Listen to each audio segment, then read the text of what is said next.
পৃথিবীতে একজন নবী এখনো মরে নাই, কি নাম? ঈসা আলাইহিস সালাম। উনি আসবেন। ইমাম মাহাদির 7 বছর যখন হবে, তার গভর্নিং 7 বছর চলে যাওয়ার পরে আসবেন। ঈসা আলাইহিস সালাম যখন আসবেন, এসে দাজ্জালকে, অ্যান্টি ক্রাইস্টকে নিজ হাতে হত্যা করবেন। চিল্লায় বলেন ঠিক কি না? এটা ছিল ঈসা নবীর দোয়া। এবার বিশ্বনবী কোন দোয়া করেছেন জানার দরকার আছে না নেই? বিশ্বনবী বলেন, লিকুল্লি নবীন দাওয়াতুন মুস্তাজাবা। প্রত্যেক নবীর জন্য একটা করে দাওয়া মুস্তাজাবা আছে। আলেম যারা আছেন তারা বুঝবেন।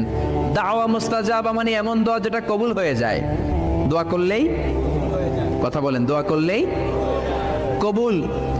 এরকম দোয়া রব্বুল আলামিন সব নবীকে একটা একটা করে দিয়েছেন। ওই দোয়াটা করলেই সেকেন্ডের মধ্যেই কবুল করে দেয় কে?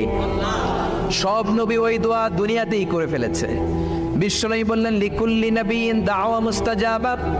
সব নবীর জন্য একটা স্পেশাল দোয়া আছে, দাও বিহা, যেই দোয়াটা নবীরা দুনিয়াতেই করে ফেলেছে।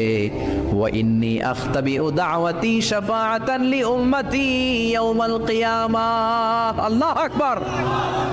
আর আমি আমার দাওয়া মুস্তাজাবা স্পেশাল দোয়াটা এখনো করি নাই। আমার দোয়াটা এখনো আমি জমিয়ে রেখেছি।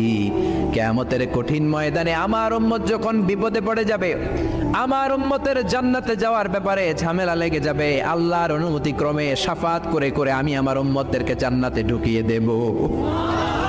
তখন আমি ওই দোয়াটা করব। বিশ্বনবী সেজদায় পড়ে থাকবেন কিয়ামতের ময়দানে। সব নবীরাও বলবে, ইয়া নাফসি ইয়া নাফসি। কেউ যখন আল্লাহর কাছে যেতে পারবে না, সবাই মিলে বিশ্বনবীর কাছে যাওয়ার পরে বিশ্বনবী তখনও মাথা তুলবেন না। বিশ্বনবী কপাল ঠুকে কেঁদে কেঁদে বলবেন, রব্বি হাবলি উম্মতি। ও আল্লাহ, আমার উম্মতকে আপনি মাফ করে দেন। সুবহানাল্লাহ। আল্লাহ বলবেন, নবী ইরফা রাসাক, মাথা উঠান, সাল তুতা, আজকে যা চাইবেন তাই দিব। ইশফা তুশাফা, যারাই শাফাত করবেন আমার অনুমতি ক্রমে কবুল করে নিব। সুবহানাল্লাহ। বিশ্বনবী চাইলে ওই দোয়াটা দুনিয়াতেই করতে পারতেন অন্য নবীদের মতো, ঠিক কিনা? অন্য নবীরা যেমনি নিজেদের প্রয়োজনে ওই দোয়াটা দুনিয়াতেই করেছে, আমার নবীকে ওই রকম করেছে নাকি? তার মানে আমার নবীর আমাদের জন্য মায়া বেশি না কম?